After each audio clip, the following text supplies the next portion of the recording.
वो स्पेशली हम लोग जो है वो इंडियन पॉलिटी को देखेंगे। और अगर टॉपिक की बात करें तो संसद की जो है वो विधायी प्रक्रिया से संबंधित टॉपिक को हम देख सकते हैं, ठीक है। हाफ पार्ट तो हमने करा था, आपने देखा होगा, तो हम इसको जो है वो आपको 431 नंबर प्रश्नों से देखने वाले हैं। चलिए देखते हैं डियर।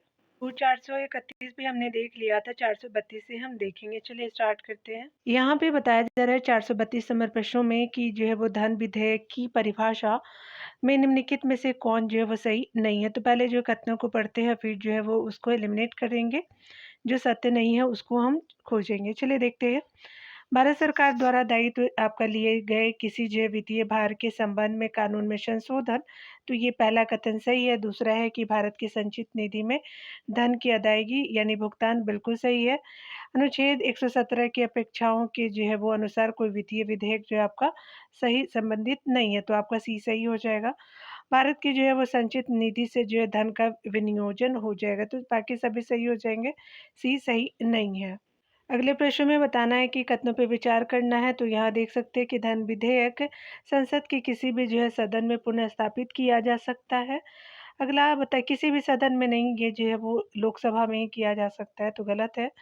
अगला देखेंगे, यदि यह जो है वो प्रश्न उठता है कि कोई विधेयक धन विधेयक है या नहीं, तो उस पर जो है लोक लेखा समिति के अध्यक्ष का निर्णय अंतिम होगा, तो ये भी आपका सही नहीं है। अगला है कि प्रत्यानुदान द्वारा संसद ने किसी अनुदान का अनुमोदन उसकी जो है विभिन्न मांगों की विस्तृत जांच से पूर्व कराया जा सकता है, तो यहाँ पे जो है वो कथन पे सही बताना है। तो यहाँ देख सकते हैं कि कोई भी जो है वो सही नहीं है, यानी आपका क्या हो जाएगा कि डी जो है वो सही हो जाएगा। यहाँ पे बताया जा रहा है कि कोई धन विधेयक है या नहीं, इस पर जो है लोकसभा अध्यक्ष का अंतिम निर्णय अंतिम होता है। धन विधेयक आपका जो है वो केवल लोकसभा में प्रस्तावित किए जा सकते हैं। जब सामान्य आपका बहुमत से लोकसभा आपका बिल पास कर देती है, तब स्पीकर के प्रमाणन के साथ वह जो है वो बिल राज्यसभा में ले जाया जाता है। राज्यसभा इस बिल को पारित कर सकती है या जो है वो 14 दिन के भीतर अपनी जो है सिफारिशों के साथ लोकसभा को लौटा सकती है। लोकसभा इन सिफारिशों को मान भी सकती है या अस्वीकार कर सकती है। प्रत्यानुदान द्वारा जो है वह संसद के किसी अनुदान का जो है वो अनुमोदन उसकी विभिन्न मांगों की विस्तृत जांच से पूर्व नहीं कराया जा सकता है। अतः प्रश्न जो है वो आपका प्रश्न में तीनों जो है वो तथ्य असत्य है, इसीलिए आपका जो डी आंसर सत्य हो जाएगा। अगला देखेंगे, बताया जा रहा है कि कोई विधेयक धन विधेयक है या नहीं, इसका निर्णय कौन करता है, तो लोकसभा अध्यक्ष करता है, तो बी जो है वो क्या हो जाएगा कि सही हो जाएगा, तो बी सही हो जाएगा। अगला बताया जा रहा है अगले प्रश्नों में कि आपका जो है वो निम्नलिखित पर विचार करना है कथनों पे। देख सकते हैं, बताया जा रहा है कि राज्यसभा में धन विधेयक को या तो आपका स्वीकार करने या संशोधित करने की कोई शक्ति जो है वो निहित नहीं है, तो बिल्कुल सही है। राज्यसभा अनुदानों की मांग पर जो है मतदान नहीं कर सकता, तो ये भी कथन सही है। दूसरा तीसरा है कि राज्यसभा में जो है वार्षिक वित्तीय विवरण पर चर्चा आपका नहीं हो सकती, तो ये गलत हो जाएगा। यहाँ पे पहला और दूसरा ही आपका सही है, ठीक है। तो यहाँ पे सत्य आपका 1 और 2 जो है वो करेक्ट हो जाएगा। बताया जा रहा है कि संविधान में अनुच्छेद 109 वन आपका 109 वन के अनुसार, यानी सब क्लॉज होते हैं आपका जो है वो 109 के अंदर में ही, तो इसके अनुसार धन विधेयक राज्यसभा में पुनर्स्थापित नहीं किया जा सकता। धन विधेयक को लोकसभा द्वारा पारित किए जाने के बाद आपका राज्यसभा को उसकी जो सिफारिशों के लिए प्रेषित किया जाता है, जिसे जो है वो राज्यसभा अधिकतम 14 दिनों तक ही रोक सकती है। अनुदान की मांगों पर मतदान केवल लोकसभा ही कर सकती है। राज्यसभा में वार्षिक वित्तीय विवरण पर चर्चा चर्चा जो है वो हो सकती है। ऊपर क्या था, नहीं हो सकती, इसीलिए आपका गलत था। अगला बताया जा रहा है कि राज्यसभा के को जो है लोकसभा के समतुल्य शक्ति नहीं प्राप्त है, तो ये धन विधेयक पारित करने में तो आपका जो है वो सी सही हो जाएगा, यानी सही नहीं है। यहाँ पे अन्य जो है वो सारे कथन देख सकते हैं कौन कौन सही है। राष्ट्रपति के विरुद्ध जो है वो महाभियोग चलाने में बिल्कुल सही है। उच्चतम न्यायालय के न्यायाधीश को हटाने में, संविधान संशोधन पारित करने में, लेकिन आपका जो है वो सी सही नहीं है, यहाँ देख सकते हैं। अगले प्रश्न में बताया जा रहा है कि निम्नलिखित में से जो है वो किसे राज्यसभा में पहले पुनर्स्थापित यानी पेश नहीं किया जा सकता, तो ये जो है वो क्या हो जाएगा, तो संवैधानिक संशोधन हो सकता है, रिपोर्ट हो सकता है, वार्षिक वित्तीय विवरण नहीं है, तो सी सही हो जाएगा। किसी राज्य की सीमाएं आपको बदलने के लिए विधेयक, तो बाकी अन्य सभी सही है, सी सही नहीं है। यहाँ पे बताया जा रहा है कि संविधान के अनुच्छेद 112 में जो है वो वार्षिक वित्तीय विवरण का उल्लेख दिया गया है। वार्षिक वित्तीय विवरण का प्रचलित नाम बजट है। वार्षिक वित्तीय विवरण में वित्तीय वर्ष के दौरान भारत सरकार के अनुमानित प्राप्ति और खर्चों का विवरण होता है। इस प्रकार के विधेयक को जो है राज्यसभा में पुनर्स्थापित यानी पेश नहीं किया जा सकता। अगले हम प्रश्न में देखेंगे, बताया जा रहा है कि निम्नलिखित में से कौन सा जो विधेयक राज्यसभा में प्रथम बार आपको प्रस्तावित नहीं किया जा सकता। तो यहाँ पे जो धन विधेयक कर सकते हैं, आपका जो है वो संवैधानिक संशोधन विधेयक भी होता है, राज्य पुनर्गठन विधेयक भी होता है, लेकिन धन विधेयक जो है वो प्रस्तावित नहीं कर सकते प्रथम बार में, तो डी सही हो जाएगा। यानी जो है वो आंसर आपका डी हो जाएगा। अगले प्रश्न में देखेंगे, ठीक है, कथन कारण के प्रश्न है। यहाँ पे कथन ये बताया जा रहा है कि एक ऐसा विधेयक जिसमें अन्य विषयों से संबंधित धाराओं के साथ साथ एक कराधान संबंधी जो है वो धारा भी हो, एक जो है वो धन विधेयक कहा जा सकता है। बिल्कुल आपका सही है। दूसरा है कि करों से संबंधित सभी आपका जो विधेयक धन विधेयक होते हैं, तो ये सही नहीं है। तो आपका ए सही है लेकिन आर सही नहीं है। आप देख सकते हैं कि यहाँ पे जो है सही पूछा गया था, तो आपका क्या हो जाएगा कि ए जो है वो सही है, आर गलत है। यहाँ देख सकते हैं, बताया जा रहा है कि धन विधेयक को संविधान के अनुच्छेद 110 वन में जो है परिभाषित किया गया। अनुच्छेद आपको 110 वन में जो है वो उन विषयों का उल्लेख है जिन्हें धन विधेयक समझा जाता है। किसी कर का अधिरूपण, उत्साधन, परिहार, प्रतिवर्तन, परिवर्तन और जो है वो स्पेशली विनियमन जो है वो धन विधेयक के अंतर्गत आता है, किंतु करों से संबंधित सभी जो है वो विधेयक धन विधेयक नहीं होते हैं। अगले प्रश्न में हम देखेंगे, चलिए। धन विधेयक के जो है विषय में प्रक्रिया के सही अनुक्रम को पहचानिए। तो यहाँ पे सी सही हो जाएगा। अनुदान के लिए मतदान, कटौती प्रस्ताव, लेखानुदान, विनियोग विधेयक हो जाएगा। तो सी आपका सही हो जाएगा। चाहे तो आप पूरे जो है वो ऑप्शन को भी आप फाइंड आउट कर सकते हैं। चलिए डियर, देखते हैं यहाँ पे संविधान के अनुच्छेद 110 वन में जो है धन विधेयक की परिभाषा दी गई है। इसके अनुसार संसद में राजस्व एकत्र करने अथवा जो है अन्य प्रकार से धन संबंध विधेयक को जो है धन विधेयक कहते हैं। इसे राष्ट्रपति की पूर्व अनुमति से केवल लोकसभा में पेश किया जाता है। धन विधेयक के संदर्भ में लोकसभा के अध्यक्ष का जो है वो निर्णय अंतिम होता है। धन विधेयक को जो है केवल लोकसभा में ही आपको प्रस्तुत किया जा सकता है। धन विधेयक का जो है वो अनुक्रम अनुदान के लिए मतदान, कटौती प्रस्ताव, लेखानुदान, विनियोग विधेयक है। अगला देख सकते हैं, बताया जा रहा है अगले प्रश्न में। यहाँ पे जो है वो अगले प्रश्न में बताया जा रहा है कि निम्न क्रियाविधियों में से जो है कौन से ऐसे धन विधेयक को अंगीकार करा लेगी जो एक बार आपका लोकसभा द्वारा पारित किया जा सका हो, किंतु राज्यसभा द्वारा संशोधित किया गया हो। यहाँ पे देख सकते हैं, बताया जा रहा है कि स्पेशली डी जो है वो कथन सही हो जाएगा। यह पारित समझा जाएगा यदि लोकसभा इसमें दोबारा संशोधन को स्वीकार अथवा अस्वीकार करते हुए पास कर दे। तो डी आपका सही हो जाएगा। सारे कथनों को भी आप पढ़ सकते हैं। यहाँ पे डिटेल में बताया जा रहा है कि संविधान के अनुच्छेद आपका 110(4) में यह वर्णित है कि कोई विधेयक धन विधेयक तभी होगा जब कि जो है वो लोकसभा का अध्यक्ष ऐसा होने का प्रमाण पत्र दे दे। ऐसा हो जाने पर धन विधेयक को लोकसभा द्वारा पारित करके राज्यसभा की स्वीकृति के लिए भेजा जाता है। यदि राज्यसभा 14 दिन के अंदर कोई कार्यवाही नहीं करती है, तो यह माना जाता है कि उसने विधेयक स्वीकार कर लिया है और उसे जो है दोनों सभाओं द्वारा पारित जो है माना जाएगा। परंतु धन विधेयक पर जो है राज्यसभा द्वारा कोई संशोधन या सिफारिश की गई है, तो लोकसभा इन सभी या जो है वो किन्हीं सिफारिशों यानी संशोधनों को स्वीकार या अस्वीकार कर सकती है। अनुच्छेद 109(3) के अनुसार यदि लोकसभा राज्यसभा की सिफारिश से या संशोधन को स्वीकार कर लेती है, तो धन विधेयक राज्यसभा द्वारा सिफारिश या संशोधन किए गए और जो है वो लोकसभा द्वारा स्वीकार किए गए संशोधनों सहित आपको पारित जो है वो समझा जाएगा। धन विधेयक केवल लोकसभा में ही प्रस्तुत किया जा सकता है। कथन और कारण के प्रश्नों को देखेंगे। यहाँ पे बताया जा रहा है कथनी में कि किसी धन विधेयक के लोकसभा द्वारा पारित किए जाने और राज्यसभा को प्रेषित किए जाने के बाद राज्यसभा की सिफारिश से लोकसभा द्वारा सिफारिशों की प्राप्ति के 14 दिन के अंदर अनिवार्यता स्वीकार की जानी होती है और बाद में उन्हें जो है वो विधेयक में अंगीकृत किया जाना होता है। तो ये आपका सही नहीं है। अगला जो है वो कारण है कि धन विधेयक राज्यसभा में पेश नहीं किया जा सकता, तो कारण तो सही है लेकिन आपका कथन ये सही नहीं है। यहाँ पे देख सकते हैं डियर कि यहाँ पे जो है बताया जा रहा है क्या कि आपका जो है वो ए गलत है और आर सही है, तो डी आपका ऑप्शन बिल्कुल सही हो जाएगा। यहाँ देख सकते हैं बताया जा रहा है कि निम्नलिखित कथनों में से कौन सा जो है एक सही नहीं है, तो देख सकते हैं कि धन संपत्ति के मामले में राज्यसभा शक्तिहीन है, बिल्कुल सही है। आपका जो है धन विधेयक की शुरुआत राज्यसभा में होती है, नहीं ये लोकसभा में होती है, तो बी सही नहीं है। ठीक है, अन्य देख सकते हैं कि यहाँ जो है वो लोकसभा द्वारा पारित किए जाने के बाद राज्यसभा को 14 दिनों के भीतर विधेयकों को पारित करना होता है, बिल्कुल सही है। राज्यसभा किसी धन विधेयक को पारित कर सकती है अथवा कतिपय सिफारिशों के साथ उसे लोकसभा को लौटा सकती है, तो अन्य सभी सही है, आपका बी सही नहीं है। चलिए आगे देखते हैं।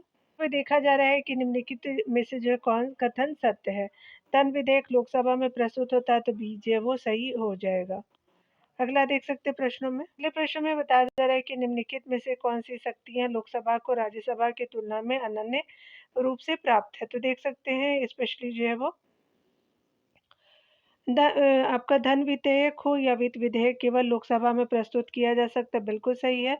धन विधेयक के निरस्तीकरण अथवा जो संशोधन के संबंध में भी है लोकसभा को, और मंत्रिपरिषद के जो है उत्तरदायित्व के संबंध में भी है, अखिल भारतीय जो है वो सेवाओं के सृजन के संबंध में नहीं है। तो यहाँ पे क्या हो जाएगा 1, 2 और जो है वो 3 सही हो जाएगा।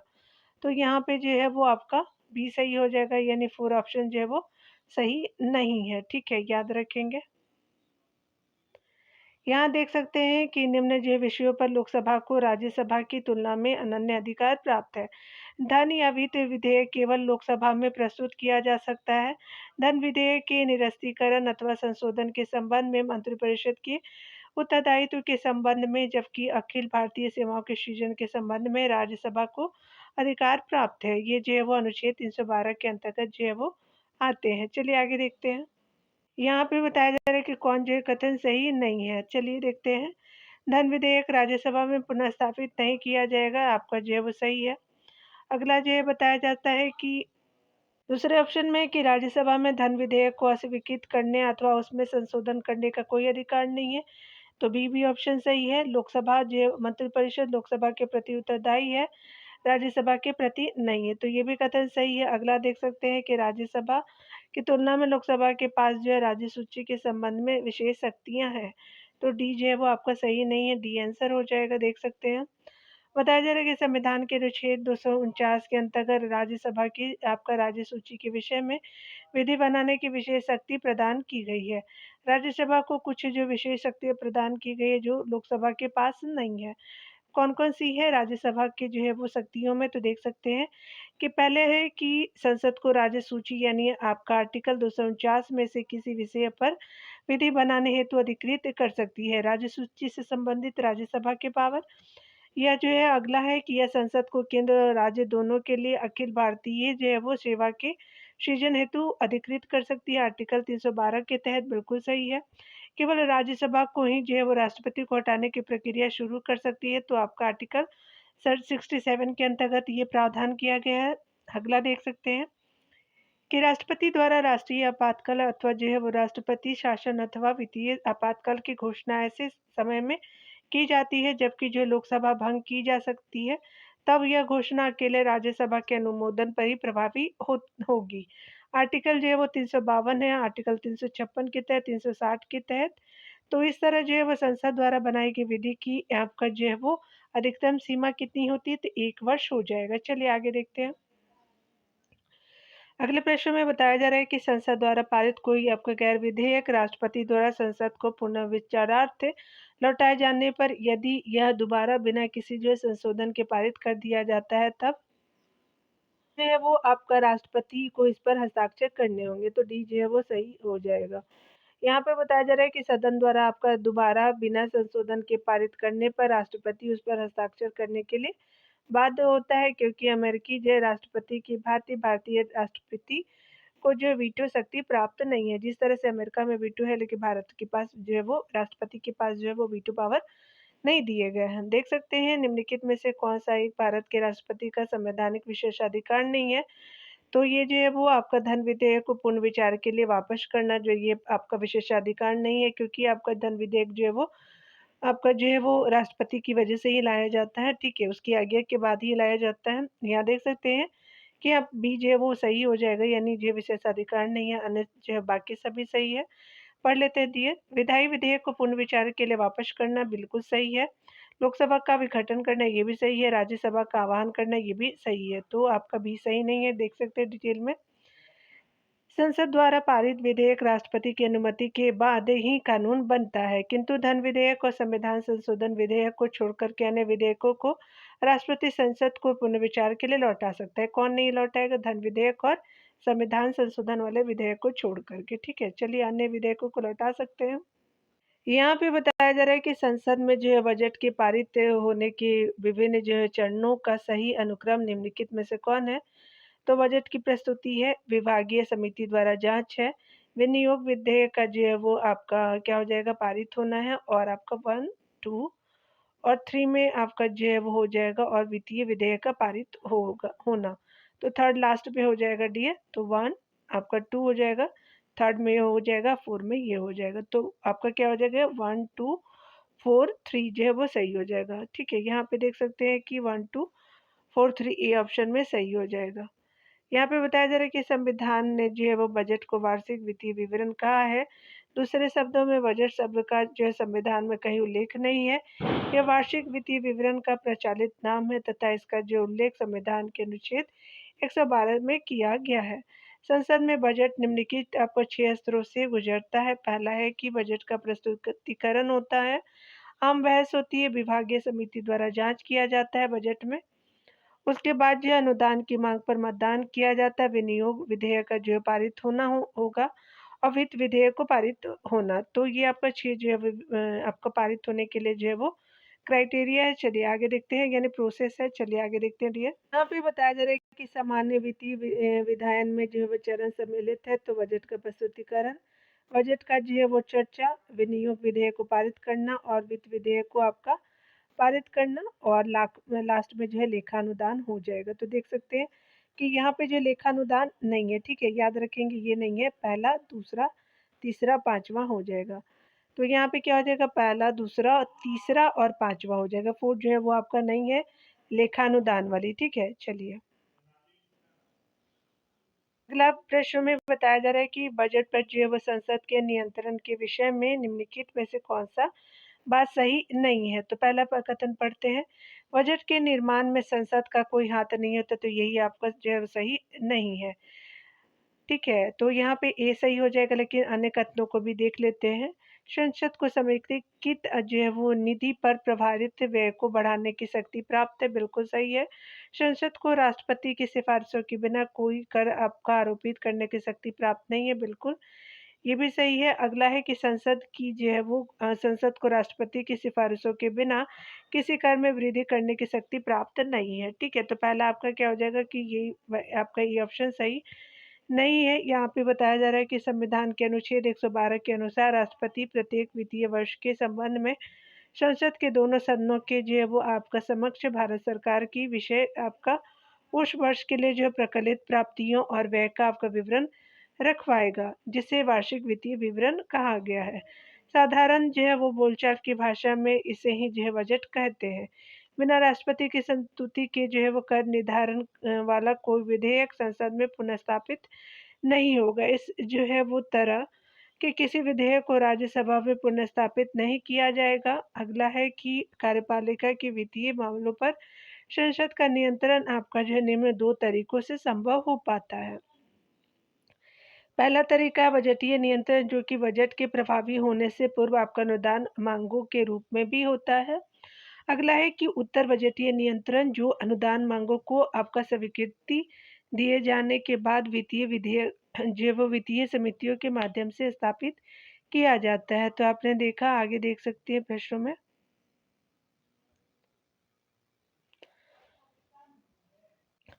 अगले प्रश्न में बताया जा रहा है कि निम्नलिखित में से कौन सा शब्द या शब्दावली भारत के संविधान में उल्लिखित नहीं है? तो बजट नहीं है।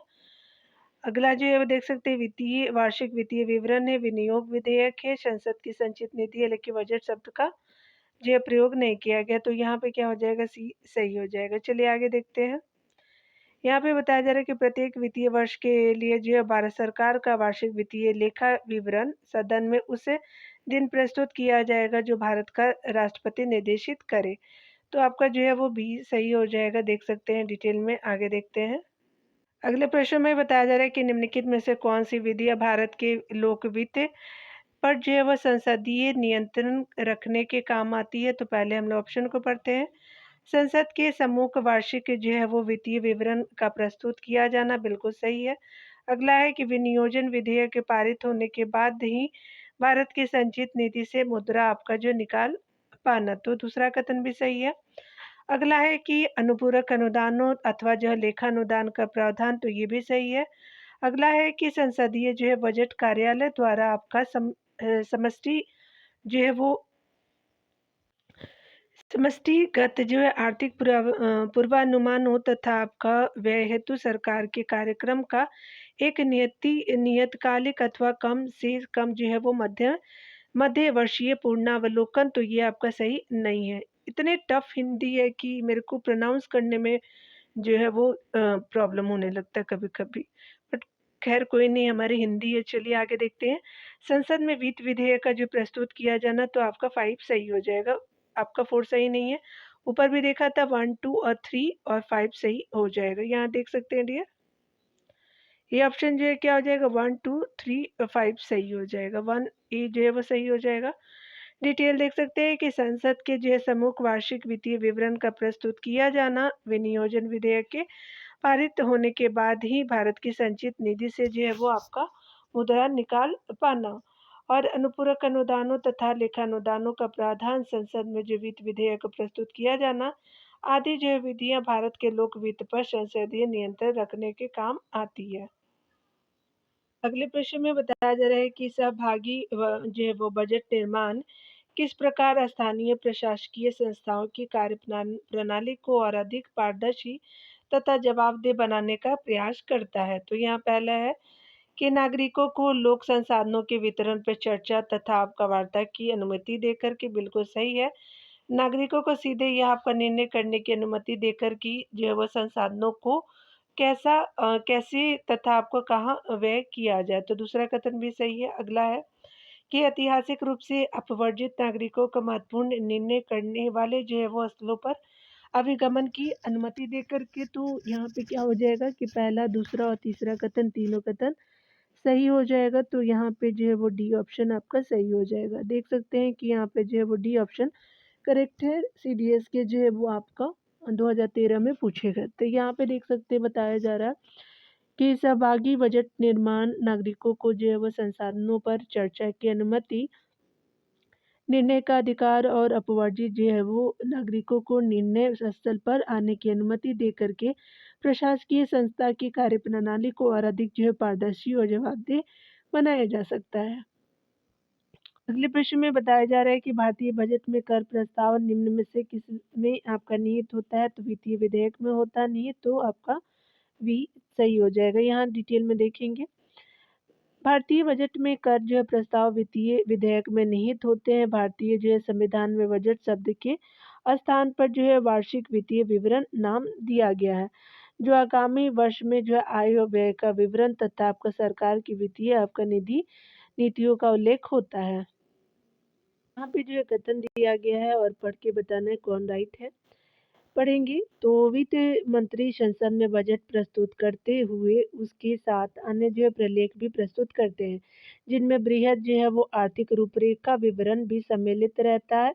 यह जो है पूर्वोक्त प्रलेख आपका निम्न आदेशन के कारण प्रस्तुत किया जाता है। तो ये जो है वो आपका क्या हो जाएगा, राजकोषीय आपका उत्तरदायित्व तथा आपका बजट प्रबंधन अधिनियम 2003 के प्रावधानों के कारण, तो डी सही हो जाएगा। यहाँ पे अगला बताया जा रहा है डिटेल में कि बृहद आर्थिक जो है रूपरेखा विवरण MEFS FRMBM जो है वो एक्ट 2000 जो है वो 3 के धारा 3 के 5 में वर्णित है। राजकोषीय जवाबदेही तथा आपका जो है वो बजट प्रबंधन FRBM एक्ट जो 2003 में लागू हुआ था, इसका मकसद राजकोषीय घाटे में कमी लाना है।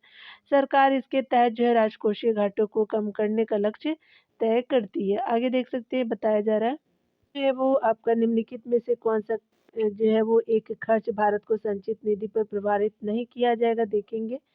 तो राष्ट्रपति की जो परिलब्धियां एवं भत्ते और उनके कार्यालय में संबंधित अन्य खर्च, तो ये आपके जो होते हैं, आगे देख सकते हैं कि ऋण प्रभार जिनके लिए जो भारत सरकार उत्तरदायी है, ब्याज, निक्षेप, निधि प्रभार और शोधन प्रभार समिति सहित, तो ये भी आपका सही है। अगला देख सकते हैं कोई राशि जो आपका किसी न्यायालय अथवा मध्यस्थम अधिकरण के निर्णय, टिकरी या जो अभिनिर्णय की संतुष्टि के लिए आवश्यक हो, तो ये भी सही है। अगला है कि वह राशि जो प्राकृतिक आपदाओं में हुए खर्चों को चुकाने के लिए आवश्यक हो, तो ये सही नहीं है। ठीक है, तो यहाँ क्या हो जाएगा, डी सही नहीं है। यहाँ पे हमसे नहीं ही पूछा गया था कौन सही नहीं है, तो आपका डी सही नहीं है। संचित निधि पे ये भारित नहीं होता। देख सकते हैं कि भारत की संचित निधि पर भारित पर व्यय का वर्णन आपका अनुच्छेद आपका 112 के जो है वो सब क्लॉज 3 में है। भारत व्यय आपका ये ऐसे व्यय होते हैं जो संवैधानिक पदों आसीन व्यक्तियों के वेतन एवं भत्ते से संबंधित होते हैं अथवा जो है भत्ते सरकार की साख को प्रभावित कर सकते हैं। जैसे राष्ट्रपति को परिलब्धियां, वेतन और भत्ते से संबंधित व्यय, राज्यसभा के जो है वो सभापति, उपसभापति, लोकसभा अध्यक्ष और उपाध्यक्ष के जो है वेतन और भत्ते। अगला है कि उच्चतम आपका न्यायालय के न्यायाधीश के वेतन और भत्ते। अगला है कि भारत के नियंत्रक और आपका महालेखा परीक्षक के वेतन और भत्ते हैं संचित निधि पे भारित। लोक सेवा आयोग के जो अध्यक्ष और सदस्यों के वेतन और भत्ते हैं। सर्वोच्च न्यायालय, कैग, यूपीएससी के कार्यालय आदि के सभी जो प्रशासनिक खर्चे भी हैं। भारत सरकार के जो है वो दायित्व से संबंधित ऋण भार भी है। अगला है कि उच्च आपका न्यायालय के न्यायाधीशों के पेंशन यानी वेतन नहीं, आपका जो वेतन तो जो है वो राज्य सरकारें ही देती है। प्राकृतिक आपदाओं के लिए जो है धनराशि आकस्मिक निधि से ही ली जाती है, जिस पर जो है राष्ट्रपति का नियंत्रण होता है। चलिए आगे देखेंगे डियर। यहाँ पे बताया जा रहा है कि निम्नलिखित में से कौन सा जो है एक व्यय भारत की संचित निधि पर भारित नहीं है। भारत के जो मुख्य न्यायाधीश के वेतन और भत्ते बिल्कुल है। भारत के जो है वो नियंत्रक आपका महालेखा परीक्षक यानी जो है वो सीएजी के वेतन भत्ते हैं, तो बिल्कुल ये भी सही है। भारत के प्रधानमंत्री के वेतन भत्ते नहीं है, आपका जो है वो तो सी सही हो जाएगा। और कौन से है, तो संघ लोक सेवा आयोग के जो है अध्यक्ष के वेतन और भत्ते, तो आपका डी भी जो है वो सही है, लेकिन सी सही नहीं है। ठीक है, तो सी ही आपका जो है वो आंसर हो जाएगा, संचित निधि पे भारित नहीं है। यहाँ पे अगले प्रश्न में बताया जा रहा है कि निम्नलिखित में से कौन सा एक भारत के जो है वो संचित निधि से लिए जाने वाला अनिवार्य व्यय यानी भार नहीं है। तो यहाँ पे कौन-कौन से पहले पढ़ते हैं, वे आपका ऋण जो भारत सरकार को चुकाना है बिल्कुल है। भारत के निर्वाचन आयोग के सदस्यों के वेतन और पेंशन नहीं है, तो बी आपका जो है वो यहाँ पे अनिवार्य जो है वो व्यय भार नहीं है संचित निधि पे, तो बी सही हो जाएगा। अगला देख सकते हैं कि उच्च न्यायालय के जो न्यायाधीशों को दी जाने वाली पेंशन, तो ये भी है। राज्यसभा के उपाध्यक्ष के जो है भत्ते भी है, तो आपका जो बी सही नहीं है। यहाँ देख सकते हैं अगला बताया जा रहा है। यहाँ देख सकते हैं कि निम्नलिखित में से जो है वो आपका कौन सा व्यय भारत की संचित निधि में से भारित होंगे। तो राष्ट्रपति की परिलब्धियां और भत्ते तथा उनके पद से संबंधित आपका अन्य व्यय बिल्कुल सही है। संचित निधि में जो है वो भारित बिल्कुल सही है। प्रधानमंत्री की परिलब्धियां, भत्ते और उनके जो पद से संबंधित आपका अन्य व्यय, तो ये सही नहीं है। अभी देखा था आपने। अगला है कि राज्यसभा के जो है वो सभापति और उपसभापति के वेतन और भत्ते बिल्कुल सही है। लोकसभा के अध्यक्ष और उपाध्यक्ष के वेतन और भत्ते, तो ये भी सही है, लेकिन आपका 2 सही नहीं है। तो 1 3 आपका क्या हो जाएगा कि 4 जो है वो सही हो जाएगा। 1 3 4 सही हो जाएगा, सी ऑप्शन सही है। चलिए आगे देखते हैं डियर। भारत की जो है संचित निधि के जो है वो निधि निकालने के लिए निम्नलिखित में से किसका अनुमोदन अनिवार्य है। तो भारत की संसद का, तो 20 जो है वो सही हो जाएगा। भारत की जो है वो संचित निधि से जो है निधि निकालने के लिए भारत के संसद का अनुमोदन अनिवार्य है। व्यय के विषय में जो है संसद नियंत्रण की धुरी है। भारत की संचित निधि जिसमें जो है वो भारत सरकार को आपका प्राप्त सभी राजस्व और उसके द्वारा लिए गए सभी जो उधार संदत्त आपका किए जाएंगे। अनुच्छेद 200 आपका 66 3 के अनुसार भारत की संचित निधि में से जो है वो धनराशि विधि के अनुसार ही व्यय की जाएंगी। अगला जो है वो बताया जा रहा है कि भारत की जो है संचित निधि में धन जो है वो निर्गमन पर आपका किसका नियंत्रण है, तो ये आपका जो है वो स्पेशली आपका संसद का होता है। तो उपरोक्त में से कोई भी सही नहीं है, डी आंसर हो जाएगा। यहाँ देख सकते हैं कि निम्नलिखित में से कौन सा एक नियमित बजट पारित होने के लंबित होने के दौरान आगामी वित्त वर्ष के एक जो है भाग के लिए प्रकलित व्यय के बारे में लोकसभा आपका स्वीकृत अग्रिम अनुदान है, तो लेखा अनुदान है, तो डी सही हो जाएगा। यहाँ पे बताया जा रहा है कि आपका बजट जो है वो पारित करने की प्रक्रिया में आम बजट के बाद सदन 1 महीने के लिए स्थगित हो जाता है। इसलिए आने वाले 31 मार्च के बाद सरकार को खर्चे के लिए जो है धन की व्यवस्था करना ज़रूरी होता है। इस संदर्भ में लोकसभा अपने जो है वह सदन से पहले आगामी अप्रैल एवं मई महीने के लिए एक विधेयक आपका पारित करती है। इसमें प्राय साल भर के जो है खर्चों के अनुमान की आपका 1/6 राशि 2 महीनों के व्यय के लिए सरकार को दे दी जाती है। इसी को जो लेखानुदान यानी वोट ऑफ ऑन अकाउंट कहा जाता है। आगे देख सकते हैं, लेखानुदान संघ सरकार को अनुमति आपको प्रदान करता है, तो ये स्पेशली आपका निश्चित अवधि के लिए भारतीय संचित निधि से आपका धन निकालने के लिए, तो डी जो है वो सही हो जाएगा। लेखानुदान बना है तो स्पेशली जो है वो आपका बजट के लिए बना है, तो ये जो है वो बजट लंबित होने के कारण निधि आवंटन के लिए बना, तो सी सही हो जाएगा। यहाँ पे बताया जा रहा है कि संसद में लेखा के लिए जो है वो आपका वोट आवश्यक होता है, तो चलिए देख लेते हैं। यहाँ पे सी ऑप्शन सही हो जाएगा, जब सामान्य बजट के समय सीमा के अंदर पारित होने की आशा नहीं हो, तो आपका जो है वो सी सही हो जाएगा। यहाँ पे चाहिए तो आप अन्य ऑप्शनों को भी देख सकते हैं, ये देख लीजिए आप लोग। यहाँ डिटेल आप देखेंगे, यहाँ पे बताया जा रहा है, यहाँ तो डिटेल नहीं है। चलिए अगले प्रश्न को देखते हैं। करों और सरकारी कामकाज के निर्वाह में हुई अन्य जो है वो प्राप्तियों से संघीय सरकार को प्राप्त हुआ समूचा राजस्व जमा होता है, तो भारत की जो है संचित निधि में, तो सी सही हो जाएगा। तो सी हो जाएगा। बताया जा रहा है कि भारत की जो है संचित निधि अनुच्छेद आपका 266 में भारत सरकार को प्राप्त होने वाला समूचा राजस्व इसी में जमा होता है। संसद के द्वारा आपका विनियोग अधिनियम या अनुपूरक अनुदान संबंधी अधिनियम पारित करने पर ही इस जो है वो निधि से धनराशि निकाली जा सकती है।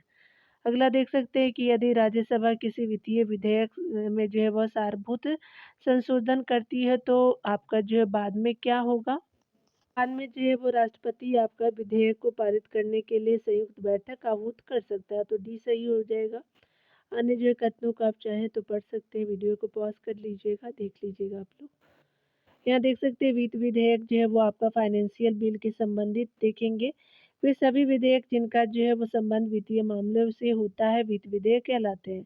वित्त विधेयक निम्नलिखित 3 प्रकार के होते हैं। धन विधेयक आपका अनुच्छेद 110 से संबंधित वित्त विधेयक प्रकार जो है वो पहला आपका जो है वो यहाँ पे बताया जा रहा है कि अनुच्छेद 117 के जो है वो आपका सब क्लॉज 1 में दिया गया है वित्त विधेयक प्रकार 1 में।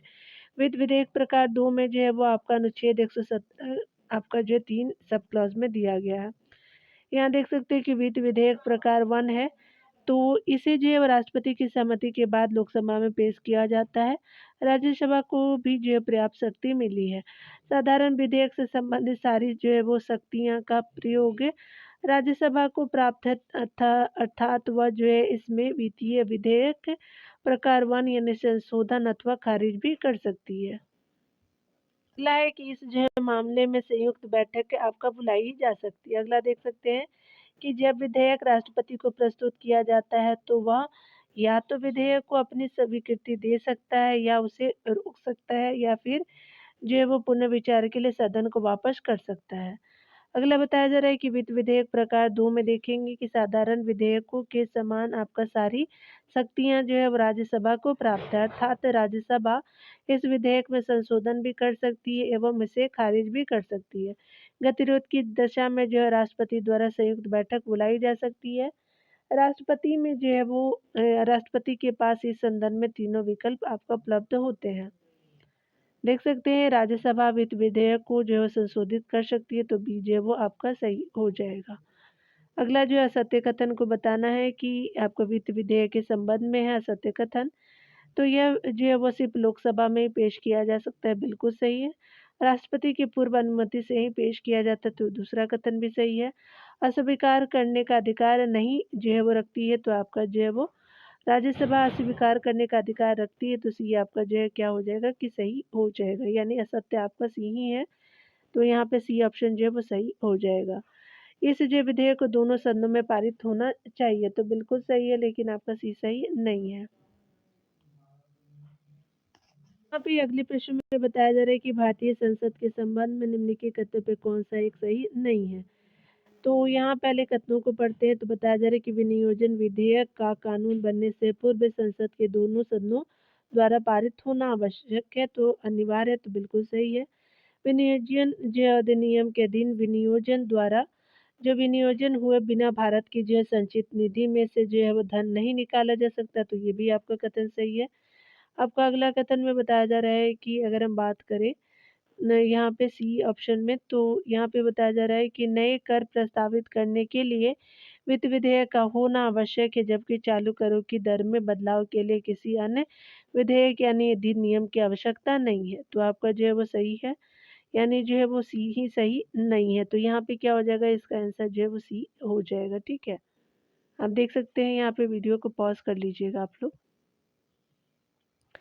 चलिए डिटेल में हम देखेंगे। बताया जा रहा है कि आर्टिकल आपका 265 किसी भी प्रकार का कर विधि के प्राधिकार से ही संग्रहित अथवा अधिरोपित किया जाएगा, अन्यथा नहीं। अर्थात किसी भी जो अन्य कर के लिए किसी अन्य कर के प्रस्ताव एवं चालू दरों में परिवर्तन के लिए विधि द्वारा अधिनियमित किया जाना आवश्यक है। भारत की संचित निधि से कोई जो है वो धनराशि विधि के अनुसार तथा आपका जो संविधान में उपबंधित प्रयोजनों के लिए और रीति से जो है विनियोजित की जाएगी, अन्यथा नहीं। ठीक है, यहाँ अलग अलग प्रश्नों में देखेंगे। बताया जा रहा है कि निम्न जो है वो विधेयकों में से किस एक का भारतीय संसद के दोनों सदनों द्वारा अलग अलग जो है विशेष बहुमत से पारित होना आवश्यक है, तो संविधान संशोधन विधेयक, तो डी जो है वो सही हो जाएगा। देख सकते हैं, बताया जा रहा है कि भारतीय संविधान के जो है भाग 20 के अनुच्छेद 368 में संविधान संशोधन के बारे में उल्लेख है। राज्यसभा तथा लोकसभा को जो है संविधान संशोधन के संबंध में समान अधिकार प्राप्त है। 368 के आपका सब क्लॉज 2 में इस संविधान के संशोधन का आरंभ संसद के किसी सदन में इस प्रयोजन के लिए जो है विधेयक पुनर्स्थापित करके किया जा सकेगा। ऐसा विधेयक संसद के प्रत्येक सदन द्वारा अपनी जो है कुल सदस्य संख्या के बहुमत द्वारा तथा आपका उपस्थित और मतदान में भाग लेने वाले सदस्यों के कम से कम 2/3 आपका बहुमत द्वारा पारित किए जाने के बाद और राष्ट्रपति की सहमति मिलने के बाद ही वह जो है वो आपका संशोधन माना जाएगा। आगे देख सकते हैं, बताया जा रहा है कि राज्यसभा और लोकसभा की समान शक्तियाँ किस क्षेत्र में है, तो संविधान के संशोधन के विषय में, तो बी जो है वो सही हो जाएगा। राज्यसभा और लोकसभा को संविधान के संशोधन यानी अनुच्छेद 368 के विषय में समान अधिकार प्राप्त है। ध्यान देने वाली बात है कि इस विषय में संयुक्त अधिवेशन का प्रावधान नहीं है। संविधान संशोधन से संबंधित यहाँ पे संयुक्त अधिवेशन की अध्यक्षता लोकसभा के अध्यक्ष द्वारा किया जाता है। आर्टिकल जो है वो आपका 118 के सब क्लॉज 4 में ऐसा दिया गया है।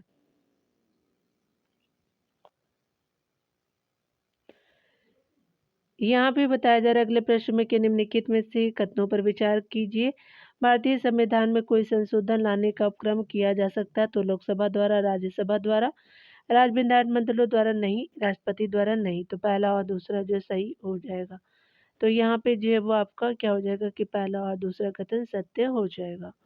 यहाँ देख सकते हैं, बताया जा रहा है कि भारतीय संविधान में संशोधन के लिए विधेयक लाया जा सकता है, तो भारत के सर्वोच्च न्यायालय से, तो यहाँ पे क्या हो जाएगा कि स्पेशली यहाँ पे देखेंगे, एक बार फिर से देख लीजिएगा। भारत के संविधान में संशोधन के लिए विधेयक लाया जा सकता है या तो लोकसभा या राज्यसभा में, तो आपका जो है सी सही हो जाएगा। ठीक है, यहाँ चलिए आगे देखते हैं डियर। अगले प्रश्न में बताया जा रहा है कि भारत में संसद के सदनों का संयुक्त अधिवेशन के बारे में निम्नलिखित कथनों में से कौन सा सही है। यहाँ पे बताया जा रहा है कि यह दोनों सदनों के बीच गतिरोध के निराकरण हेतु कदम उठाने के लिए राष्ट्रपति को सशक्त करने वाला आपका समर्थ कर उपबंधित, बिल्कुल सही है। संयुक्त बैठक में अधिवेशित आपका होने के लिए सदनों को आहुत करना राष्ट्रपति पर बाध्यकारी नहीं है, तो ये भी आपका कथन सही है। तीसरा है, किसे राष्ट्रपति द्वारा अधिसूचित किया जाता है, तो ये भी कथन सही है। लोकसभा की सर्वोच्चता स्थापित करने हेतु प्राय इसका आश्रय लिया जाता है, तो ये सही नहीं है। 1, 2 और 3 जो है वो सही हो जाएगा। देख सकते हैं कि आपका कथन जो है वो बी सही हो जाएगा, 4 जो है इनकरेक्ट है, तो बी सही हो जाएगा। देख सकते हैं डिटेल में बताया जा रहा है कि आपका जो है वो संविधान संयुक्त अधिवेशन जिसमें आपका जो अनुच्छेद 108 में है, दोनों सदनों में से जो है किसी विधेयक पर गतिरोध की स्थिति में संविधान द्वारा संयुक्त अधिवेशन की व्यवस्था की गई है। यह निम्न जो है 3 परिस्थितियों में किसी एक जो है आपके परिस्थिति में बुलाई जाती है। पहला है कि यदि विधेयक को दूसरे सदन द्वारा आपका स्वीकृत कर दिया गया है। दूसरा है कि यदि जो है वो सदन विधेयक में किए गए संशोधनों को मानने से असहमत है। तीसरा है कि आपका दूसरे सदन द्वारा बिना आपका विधेयक को पास किए 6 महीने से ज़्यादा समय हो जाए। इन जो परिस्थितियों में विधेयक पर गतिरोध दूर करने यानी निपटाने के लिए राष्ट्रपति दोनों सदनों की संयुक्त बैठक बुलाता है यानी अधिवेशन का। दोनों सदनों की संयुक्त बैठक यानी अधिवेशन को आहूत करना यानी बुलाना राष्ट्रपति पर जो है बाध्यकारी नहीं है। दोनों सदनों की संयुक्त बैठक की अध्यक्षता लोकसभा अध्यक्ष करता है। लोकसभा अध्यक्ष अथवा उपाध्यक्ष की अनुपस्थिति में राज्यसभा का उपसभापति संयुक्त बैठक की अध्यक्षता करता है। 1950 से अब वर्तमान समय तक दोनों सदनों की संयुक्त बैठकों को 3 बार बुलाया गया है। विधेयक जो आपका संयुक्त बैठक द्वारा पारित हुए हैं, तो वो देख सकते हैं कि आपका जो है वो पहला था 1961 का दहेज प्रतिषेध विधेयक था और आपका 19 जो है वो 77 में बैंक सेवा आयोग विधेयक था और आतंकवाद निवारण जो है वो विधेयक 2002 का लेटेस्ट है। तो तीनों ने देखा आपने तीनों का। ध्यान देने वाली बात है यहाँ पे नोट में दिया हुआ कि संयुक्त अधिवेशन साधारण विधेयक या जैविक विधेयक के मामले में ही आहूत यानी बुलाई जो है वो जा सकती है यानी आहूत की जा सकती है। जबकि धन विधेयक या जो है संविधान संशोधन विधेयक के बारे में इस प्रकार के संयुक्त बैठक आहूत करने की कोई व्यवस्था नहीं है। संयुक्त बैठक का जो है वो कुरम दोनों जो सदनों की कुल सदस्य संख्या का 1/10 भाग होता है। आगे देख सकते हैं बताया जा रहा है प्रश्न में कि भारतीय जो संसद के दोनों सदनों की संयुक्त बैठक आपका हुई थी, तो दहेज उन्मूलन जो है वो आपका विधेयक के संबंध में 1961 में देख सकते हो ऊपर भी अभी दिया हुआ था। ये सही हो जाएगा। प्रश्न में बताया जा रहा है कि राज्यसभा लोकसभा के बीच किसी जो है वो बिल पर गतिरोध होता है तो उसे किस प्रकार से दूर किया जाता है। तो राष्ट्रपति दोनों सदनों की संयुक्त बैठक आहूत करता है, तो ये जो है कथन सही हो जाएगा। यहाँ पे बताया जा रहा है कि ये कथन सही है। चलिए यहाँ पे देखते हैं अगले प्रश्न में। यहाँ पे बताया जा रहा है कि विधेयक पारित करने पर जो है वो पर लिए संसद की संयुक्त बैठक से संबंधित निम्न जो है कथनों में से कौन सा जो है वो सही है। तो यहाँ पे देख सकते हैं कथनों के बारे में। संयुक्त बैठक का प्रावधान सामान्य विधेयक, विधि विधेयक और संविधान संशोधन विधेयक के लिए मान्य है। दूसरा है कि किसी भी जो है स्थिति में राज्यसभा का उपसभापति संयुक्त जो है वो सभा की अध्यक्षता नहीं कर सकता। अगला जो है वो तीसरे में है कि सभा के लिए जो है संयुक्त सभा के लिए दोनों सदनों के कुल सदस्य का 1/6 की जो है वो आपका घनपूर्ति यानी कोरम होनी चाहिए। तो यहाँ पे क्या हो जाएगा कि जो है वो सही है, तो कोई भी सही नहीं है। यहाँ पे जो है वो डी सही हो जाएगा। चलिए अगले प्रश्न में देखेंगे। यहाँ पे बताया जा रहा है कि आपका जो है निम्नलिखित विधेयकों में से किसे यानी किन्हें पारित करने के लिए जो है वो संसद दोनों सदनों के बीच गतिरोध को सुलझाने हेतु संसद की एक संयुक्त बैठक की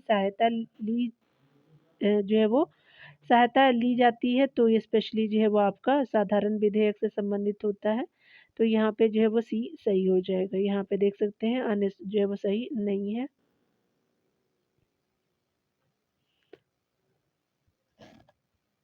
अगले प्रश्न में बताया जा रहा है कि निम्नलिखित जो है वो स्थितियों में से किन में जो है वो संसद के दोनों सदनों की संयुक्त बैठक बुलाई जा सकती है। तो संविधान में संशोधन के लिए तो ये आपका गलत है। दूसरा है कि जब कोई विधेयक एक सदन द्वारा पारित किए जाने के बाद दूसरे में 6 महीने से अधिक से आपका विचाराधीन पड़ा हो, तो बिल्कुल सही है। तीसरा है कि जब कोई सदनों के बीच जो है विधेयक में आपका किए जाने वाले संशोधनों को लेकर असहमति, तो तीसरा कथन भी सही है। चौथा है कि जब किसी विधेयक को एक सदन में पारित मगर दूसरे ने अस्वीकृत किया हो, तो चौथा कथन भी सही हो जाएगा। तो यहाँ पे क्या हो जाएगा कि आपका जो है वो 2, 3, 4 जो है वो सही हो जाएगा। बी सही हो जाएगा। देख सकते हैं भारत की संसद के दोनों सदनों की संयुक्त बैठक किस लिए आयोजित की जाती है? तो यहाँ पे जो है वो आपका जो है सही हो जाएगा डी ऑप्शन, उस आपका विधेयक पर विचार करने तथा उसे पारित करने के लिए जिस पर दोनों सदनों में मतभेद हो। तो ये स्पेशली अगर जो है वो आपका डिसएग्री होते हैं तो हम लोग संयुक्त अधिवेशन बुला सकते हैं। ठीक है, चलिए। अगला प्रश्न में देखेंगे कि भारत में संयुक्त आपका जो संसदीय सत्रों की अध्यक्षता कौन करता है? तो लोकसभा अध्यक्ष करते हैं, तो सी सही हो जाएगा। प्रश्न में बताया जा रहा है कि लोकसभा और राज्यसभा के बीच गतिरोध की किस आपका स्थिति यानी कि स्थिति में संसद की संयुक्त बैठक बुलाई जाती है? तो साधारण विधि निर्माण को पारित करने की स्थिति में बिल्कुल सही है। धन विधेयक को पारित करने की स्थिति में गलत है। संविधान आपका जो है वो संशोधन विधेयक को पारित करने की स्थिति में तो आपका दूसरा और तीसरा गलत है, पहला कथन सही हो जाएगा। तो ये आपका ऑप्शन सही हो जाएगा। यहाँ पे अगले प्रश्न में बताया जा रहा है कि निम्नलिखित में से जो है वो किन पर आपसी मतभेद का समाधान करने के लिए लोकसभा और राज्यसभा की जो संयुक्त बैठक हुई?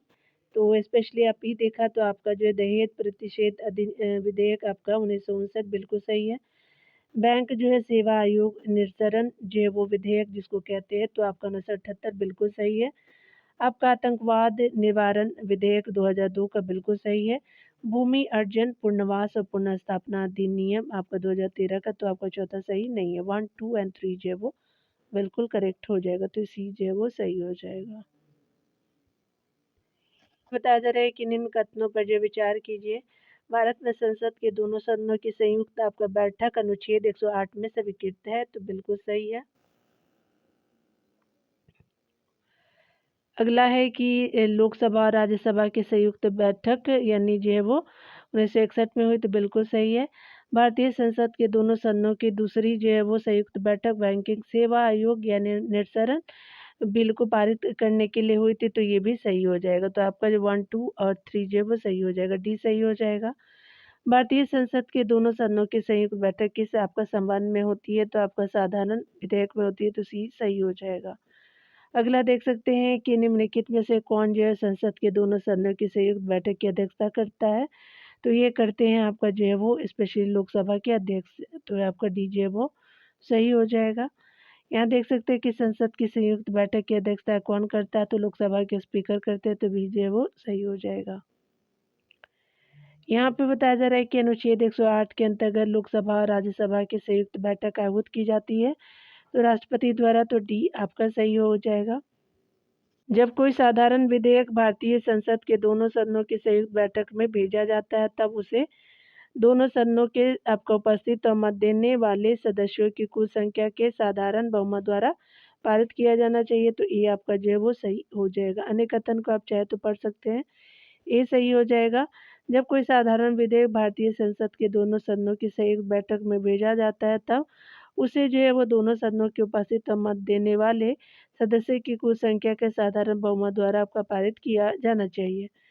अगला देख सकते हैं। अगले प्रश्न में बताया जा रहा है कि जब संसद के दोनों सदनों की संयुक्त बैठक में कोई विधेयक आपका जो है रेफर किया जाता है तो इसे जो है वो किसके द्वारा पारित किया जाना चाहिए?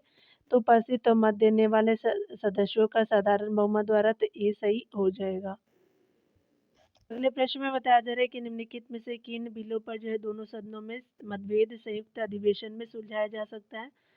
तो ये साधारण बिल पे और प्राइवेट मेंबर बिल पे, तो 1 एंड 4 जो सही हो जाएगा, धन विधेयक पे नहीं, संवैधानिक संशोधन बिल पे नहीं। तो 1 एंड 4 जो है वो बिल्कुल करेक्ट हो जाएगा, तो आपका दैट इज, तो आपका जो है डी ऑप्शन आपका करेक्ट हो जाएगा। तो डिटेल देखेंगे डियर। साधारण बिल और प्राइवेट मेंबर बिल पर मतभेद की स्थिति में राष्ट्रपति अनुच्छेद आपका जो है वो 108 के तहत संयुक्त आपका बैठक आहूत कर सकता है। अनुच्छेद आपका 118 के सब क्लॉज 4 के तहत जो है वो संयुक्त बैठक की अध्यक्षता लोकसभा अध्यक्ष करता है। यहाँ पे बताया जा रहा है कि भारत के जो संविधान के अधीन लोक सेवा लोक लेखा समिति किस लिए होती है? तो आपका सदन द्वारा संयुक्त सरकार के व्यय के लिए अनुदानों के विनियोग को दर्शाने वाले लेखों की जांच करना, बिल्कुल सही है। नियंत्रक महालेखा जो परीक्षक द्वारा दिए गए विवरण की समीक्षा करना, तो ये भी सही है, दूसरा कथन। तीसरा है कि सुझाव देना कि संसद में प्राकलनों को किस प्रारूप में प्रस्तुत किया जाएगा, तो ये गलत है, पहला और दूसरा कथन सही हो जाएगा, तो सी सही हो जाएगा। लोक लेखा समिति यानी जो पब्लिक आपका अकाउंट कमेटी लोक लेखा समिति सबसे पुरानी वित्तीय समिति है। इस समिति का गठन भारत सरकार अधिनियम 1919 के अंतर्गत पहली बार 1921 में हुआ। लोक लेखा समिति वर्तमान में समय में जो है वो कुल 22 सदस्य हैं। इसके सदस्यों में 15 सदस्य जो है लोकसभा और 7 सदस्य राज्यसभा से होते हैं। इस समिति का जो है वो कार्यकाल 1 वर्ष का होता है। अगला देख सकते हैं कि इसके सदस्यों का जो है वो चुनाव संसद द्वारा अपने सदस्यों में से समानुपातिक प्रतिनिधित्व के जो है वो सिद्धांत के अनुसार एक हस्तांतरणीय मत के अनुसार होता है। आगे चलिए देखते हैं डियर। अगले डिटेल में बताया जा रहा है कि यह समिति सरकार के वार्षिक लेखों की जांच सरकार को संसद के प्रति उत्तरदायी बनाती है। यह समिति भारत सरकार के लेखों के संदर्भ में नियंत्रक के या महालेखा परीक्षक यानी सीएजी द्वारा दी गई रिपोर्ट पर विचार करती है। अगला है कि मंत्रिपरिषद को कोई भी आपका सदस्य समिति में शामिल नहीं होता है। इस समिति का अध्यक्ष विपक्षी दल का जो है कोई सदस्य आपका जो है चुना जाता है। विपक्षी दल के होते हैं अध्यक्ष। अध्यक्ष का चुनाव लोकसभा अध्यक्ष करता है। इस समिति को प्राक्कलन समिति की जुड़वां बहनें कहते हैं और इस समिति के द्वारा जो है विभिन्न जांचों के माध्यम से जो है विभिन्न घोटालों का उजागर किया जाता है, जिसे जैसे आपका जो है एग्जाम्पल के रूप में बोफोर्स तोप घोटाला था, कोयला घोटाला, आपका 2G स्पेक्ट्रम घोटाला हो आदि था। ठीक है, चलिए आगे देखते हैं। अगले प्रश्न में बताया जा रहा है कि लोकलेखा समिति के बारे में जो है वो आपका कौन सा सही है।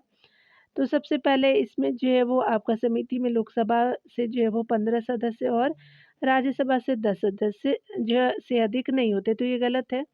वित्त मंत्री जो है समिति का जो है पदेन अध्यक्ष होता है, तो ये भी गलत है। समिति के सदस्य का कार्यकाल 1 वर्ष का होता है, तो सी जो है वो सही हो जाएगा। ठीक है, बाकी आने जो है वो कथन आप पढ़ सकते हैं, सही नहीं है। अगला है कि भारतीय संसद की समिति में जो है सबसे महत्वपूर्ण है तो लोक लेखा समिति होती है, तो ये जो है राइट हो जाएगा। अगला देख सकते हैं। यहाँ पे अगले प्रश्न में बताया जा रहा है कि लोक लेखा समिति के संबंध में जो है वो निम्नलिखित कथनों में से कौन सही है। यह लोक लेखा के जो है 15 सदस्य और जो है राज्यसभा के 7 सदस्य से मिलकर के बनी है, तो टोटल जो है 22 सदस्य होते हैं, तो स्पेशली 7 जो है वो अपर हाउस से और लोअर हाउस से जो है वो 5 होते हैं। ठीक है, तो ये जो है वो कितना हो गए 15, ठीक है, 15 + 7 22। ठीक है, तो ये सही हो जाएगा।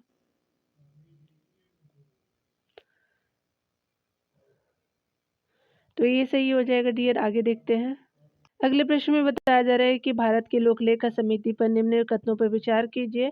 लोक लेखा समिति 1921 में जो है वह स्थापित हुई थी, बिल्कुल सही है। अगला है कि लोक लेखा समिति का अध्यक्ष जो है वो परंपरा अनुसार मुख्य जो है विपक्षी दल का होता है, बिल्कुल ये भी सही है।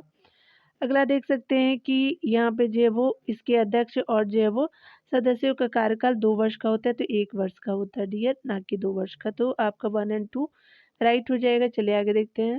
यहाँ पे अगले प्रश्न में बताया जा रहा है कि निम्नलिखित कथनों पर विचार करना। लोक लेखा समिति का अध्यक्ष लोकसभा आपका अध्यक्ष द्वारा नियुक्त किया जाता है, तो ये आपका जो है वो सही हो जाएगा। ठीक है, आगे देख सकते हैं। अगला बताया जा रहा है कि लोकसभा जो है लोक लेखा समिति में लोकसभा अध्यक्ष, राज्यसभा के जो है वो लोकसभा सदस्य, राज्यसभा सदस्य और उद्योग और व्यापार के कुछ जाने माने व्यक्ति सम्मिलित होते हैं, तो आपका क्या हो जाएगा कि ये सही हो जाएगा। आपका 2 सही नहीं है, तो यहाँ पे ये जो है वो सही हो जाएगा। चलिए आगे देखते हैं।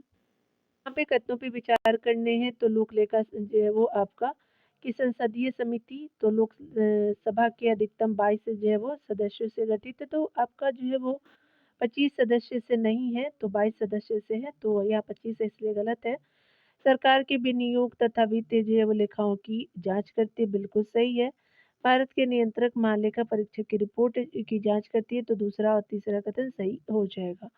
पहला सही नहीं है क्योंकि 25 दिया हुआ 22 होते हैं, आपका जो है 15 और 7 ऊपर देखा था आपने। यहाँ पे बताया जा रहा है कि निम्नलिखित में से कौन सी जो है वो सदस्यीय समिति कुल चर्चा की नियमितता और मितव्ययिता का जो ध्यान रखने से संबंधित लोक लेखा समिति हो जाएगा, तो सी जो है वो करेक्ट हो जाएगा। यहाँ देख सकते हैं भारत के कंट्रोलर और ऑडिटर जनरल सीएजी की जो है वो रिपोर्ट का परीक्षण निम्नलिखित में से कौन सी संसदीय समिति के द्वारा किया जाता है, तो पीएससी के द्वारा, पब्लिक आपका अकाउंट्स कमेटी के द्वारा होता है, तो सी सही हो जाएगा। चलिए आगे देखते हैं। बताया जा रहा है 504 नंबर प्रश्न में कि संसद की लोक लेखा समिति का मुख्य कार्य है, तो शासन की वित्तीय लेखा एवं जो है विनियमन तथा आपका कंट्रोलर और ऑडिटर जनरल की रिपोर्ट का परीक्षण, तो ए सही हो जाएगा। यहाँ पे ये सही हो जाएगा। चलिए आगे देखते हैं। बताया जा रहा है कि भारतीय आपका संसद की लोक लेखा समिति समीक्षा करती है, तो आपका जो है नियंत्रक एवं महालेखा परीक्षक के प्रतिवेदन की ये सही हो जाएगी। प्रश्न में बताया जा रहा है कि संसद की लोक लेखा समिति जो है एक महत्वपूर्ण समिति है। इसके बारे में निम्नलिखित में से कौन सा जो है सही कथन हो जाएगा। यह लोक लेखा यह जो है वो लोकसभा तथा राज्यसभा दोनों के सदस्यों से मिलकर के गठित, बिल्कुल सही है। अगला है कि इसका जो है निर्वाचन समानुपातिक प्रतिनिधित्व के माध्यम से एक असंक्रमणीय वोट पद्धति से होता है, बिल्कुल ये भी सही है। इसके जो है वो सदस्य का कार्यकाल 1 वर्ष का होता है। इसमें मंत्री आपका निर्वाचित नहीं होते हैं, तो यहाँ पे क्या हो जाएगा, तो आपका 1, 2, 3, 4 सही हो जाएगा, ये सही हो जाएगा। देख सकते हैं अगले प्रश्न में कि भारत की जो है संसद की लोक लेखा समिति के अध्यक्ष को नाम निर्दिष्ट करता है, तो ये निर्देशित करता है, तो ये जो है लोकसभा अध्यक्ष करते हैं, तो सी सही हो जाएगा। चलिए आगे डिटेल देखते हैं डियर। प्रश्न में हम देखेंगे संसदीय समिति के संदर्भ में जो है कौन सा सही कथन नहीं है। तो आपका लोक लेखा समिति और सार्वजनिक उपक्रम समिति संसद के दोनों सदनों की संयुक्त समितियां, बिल्कुल सही है। अगला है कि 1990 के जो है दशक के पूर्वार्ध में 17 आपका विभागीय संबंध समिति गठित की गई, बिल्कुल सही है। अस्थायी और तदर्थ समितियां भी, ये भी सही है। अगला है कि प्राक्कलन समिति और लोकलेखा समिति की अध्यक्षता सदैव सत्ताधारी दल और गठबंधन का कोई वरिष्ठ नेता ही करता है, तो आपका जो है वो डी सही नहीं है, तो डी सही हो जाएगा। लोकलेखा समिति का जो अध्यक्ष 1967 से चली आ रही परंपरा के अनुसार जो है वो विपक्षी दल से चुना जाता है, तो यहाँ पे क्या बताया गया था कि सत्ताधारी नहीं विपक्षी होते, तो इसलिए गलत हो जाएगा। जबकि प्राक्कलन समिति का अध्यक्ष सत्ताधारी आपका जो है 10 से लोकसभा अध्यक्ष द्वारा नियुक्त किया जाता है, तो याद रखेंगे लोकसभा में लोकलेखा में विपक्षी और प्राक्कलन में आपका सत्ताधारी। और जो है वो 1990 के दशक के जो है वो पूर्वार्ध में 17 विभागीय आपका संबंध समितियां गठित की गई थी, वर्तमान में 24 आपका हो गई है, तो 7 बढ़ गई है। निम्नलिखित में से जो है कौन सा संसद की लोकलेखा समिति की बैठकों में उपस्थित रहता है, तो आपका भारत के जो है नियंत्रक एवं महालेखा परीक्षक होते हैं, तो देख सकते हैं भारत का जो है वो आपका नियंत्रक महालेखा परीक्षक संसद की जो लोकलेखा समिति की बैठक में आपका उपस्थित होते हैं बैठकों में। लोकलेखा समिति भारतीय संसद की सबसे जो है पुरानी और महत्वपूर्ण समिति है, जिसका गठन भारत सरकार अधिनियम 1919 के आपका अंतर्गत पहली बार वर्ष 1919 में, यानी जो है वो पहली बार 1921 में किया गया था। इसमें जो है 15 आपका लोकसभा के तथा 7 जो है राज्यसभा के सदस्य थे। लोकलेखा समिति अपनी रिपोर्ट जो है वो लोकसभा में लोकसभा अध्यक्ष को सौंपती है, तो देख लिया आपने। यहाँ पे अगले प्रश्न में बताया जा रहा है कि लोकलेखा समिति जो है वो निम्नलिखित सदस्य होते हैं, तो लोकसभा से 15 होते हैं और राज्यसभा से 7, और जो है वो टोटल 22 हो जाएंगे, तो बी सही हो जाएगा। भारतीय संसद की सबसे पुरानी और महत्वपूर्ण समिति निम्नलिखित में से कौन सी थी, लोकलेखा समिति हो जाएगी, तो ये सही हो जाएगा। लोकलेखा समिति ये जो है अपनी आख्या प्रस्तुत करती है, तो ये संसद में प्रस्तुत करती है, तो ये सही हो जाएगा। अगला देख सकते हैं कि लोकलेखा समिति अपनी रिपोर्ट प्रस्तुत करती है लोकसभा के स्पीकर को, तो ये सही हो जाएगा। अगला देखेंगे। अगले प्रश्न में बताया जा रहा है कि निम्नलिखित कथनों पर विचार करना है। लोकलेखा समिति भारत के नियंत्रक महालेखा परीक्षक की रिपोर्ट की इसे संसद के प्रत्येक सदन में पेश किए जाने से पूर्व जो है वो परीक्षा करती है। आगे देख सकते हैं। यहाँ पे सही बताना है, तो आपका जो है वो दूसरा है कि भारत का जो है राष्ट्रपति भारत के नियंत्रक महालेखा परीक्षक की रिपोर्ट को संसद के प्रत्येक सदन में रखवाता है, तो बिल्कुल ये आपका बी सही हो जाएगा। वार्षिक वित्तीय विवरण को लोकसभा में पेश किए जाने के बाद लोकलेखा समिति प्राक्कलन यानी एस्टिमेट्स की परीक्षा करते हैं, तो ये गलत हो जाएगा, आपका पहला भी गलत है, ठीक है। तो पहला भी कथन गलत है, आपका सिर्फ जो 2 ही कथन सही हो जाएगा, तो केवल जो है वो आपका डी ऑप्शन करेक्ट हो जाएगा। देख सकते हैं डिटेल में कि अनुच्छेद 151 वन के जो है वो अनुसार भारत के जो है नियंत्रक महालेखा परीक्षक के संघ के जो है वो आपका लेखाओं संबंधी जो है प्रतिवेदनों को राष्ट्रपति के समक्ष प्रस्तुत किया जाएगा, जो उनको जो है वो संसद के प्रत्येक सदन के समक्ष रखवाएगा। खंड 2 के अनुसार भारत के जो है वो नियंत्रक महालेखा परीक्षक के किसी राज्य के लेखाओं संबंधी प्रतिवेदनों को उस राज्य के राज्यपाल के समक्ष प्रस्तुत किया जाएगा, जो उनका राज्य के विधानमंडल के समक्ष रखवाएगा। इस प्रकार जो है संघ से संबंधित आपका लेखा प्रतिवेदनों को राष्ट्रपति संसद के पटल पर रखवाएगा और राज्य से संबंधित आपका लेखा प्रतिवेदनों को जो उस राज्य का राज्यपाल विधानमंडल के पटल पर रखवाएगा। आपका नियंत्रक महालेखा परीक्षक की रिपोर्ट संसद के समक्ष रखे जाने के बाद लोक लेखा समिति यानी पीएससी इसका परीक्षण करती है। अगला देखेंगे। अगले प्रश्न में बताया जा रहा है कि भारत के संविधान में जो है वो यथा आपका समाविष्ट प्राक्कलन समिति के कृत्य क्या होंगे। तो इस पर प्रतिवेदन देना कि क्या मितव्ययिता, संगठन में सुधार, दक्षता या प्रशासनिक सुधार लाया जा सकता है। अगला है कि प्रशासन में दक्षता और मितव्ययिता लाने के लिए वैकल्पिक आपका नीति का सुझाव देना। ये परीक्षा करना कि क्या धन प्रकरणों में निहित आपका जो है वो नीति की सीमाओं के अंदर अच्छी तरह व्यय किया गया है। अगला है कि आपका नियंत्रक और जो है वो नियंत्रण महालेखा परीक्षक के लोक उपक्रमों पर प्रतिवेदन यदि आपका कोई है का परीक्षण करना, तो आपका क्या हो जाएगा, सी जो है वो सही हो जाएगा। 1, 2 और जो है वो 3 कथन सही हो जाएंगे। यहाँ पे देख सकते हैं कि सी सही हो जाएंगे। यहाँ पे डिटेल में आप देख सकते हैं। प्राक्कलन समिति भारतीय संसद की सबसे बड़ी समिति है। इस समिति में 30 सदस्य होते हैं और सभी जो है वो सदस्य लोकसभा के होते हैं। यह जो है वो सदस्य स्थायी सदस्य हैं। यह जो है वो आपका स्थायी समिति है। इस समिति का कार्यकाल 1 वर्ष का होता है। इसके कृत्य निम्न है, यानी काम जो है निम्न है, देख सकते हैं। इस समिति में इस संबंध में आपका प्रतिवेदन देना कि प्रकरणों में अंतर्निहित नीति के अनुरूप क्या क्या जो है मितव्ययिता, संगठन में सुधार, कार्यकुशलता या प्रशासनिक सुधार किए जा सकते हैं। प्रशासन में कार्यकुशलता और मितव्ययिता लाने के लिए वैकल्पिक नीतियों का सुझाव देना। इस बात की जांच करना क्या जो है प्रकरणों में अंतर्निहित नीति की जो है सीमा में रहते हुए धन का सही जो है ढंग से उपयोग किया गया है या नहीं। चौथा है कि इसका जो है वो सुझाव देना कि प्रकरण किस रूप में जो है वो संसद में प्रस्तुत किए जाएंगे। तो यहाँ देख सकते हैं अगले प्रश्नों में बताना है कि निम्नलिखित में से कौन सा प्रकलन समिति का अधिदेश है। तो पहला है कि यह इस संबंध में जो प्रतिवेदन देती है कि प्रकरणों में अंतर्निहित नीति के अनुरूप क्या क्या मितव्ययिता, संगठन में सुधार, कार्यकुशलता या प्रशासनिक सुधार किए जा सकते हैं। तो यही आपका ऑप्शन सही है, आने सही नहीं है, तो ये सही हो जाएगा। चलिए आगे देखते हैं डियर। यहाँ पे बताना है कि निम्नलिखित में से कौन सा कथन सही है। तो प्राक्कलन समिति संसद की एक जो तदर्थ आपका समिति है, तो ये आपका क्या हो जाएगा, गलत है। रेल अभिसमय समिति आपका संसद की एक जो है वो स्थायी समिति, तो ये भी सही नहीं है। तो 1 और 2 जो है वो आपका क्या हो जाएगा, असत्य हो जाएगा। तो डी आपका जो है वो असत्य है, यानी डी ऑप्शन सही हो जाएगा। अगले प्रश्नों को हम देखेंगे। यहाँ पे बताया जा रहा है कि प्राक्कलन समिति जो है वो समिति के सदस्यों का कार्यकाल होता है तो 1 वर्ष का होता है, तो ये आपका सही हो जाएगा। ठीक है। अगले प्रश्नों को जो हम अगले वीडियो में देखेंगे। 519 नंबर प्रश्नों से मिलते हैं अगले वीडियो में। खुद का ख्याल रखिए, पढ़ते रहिए। Take care dear.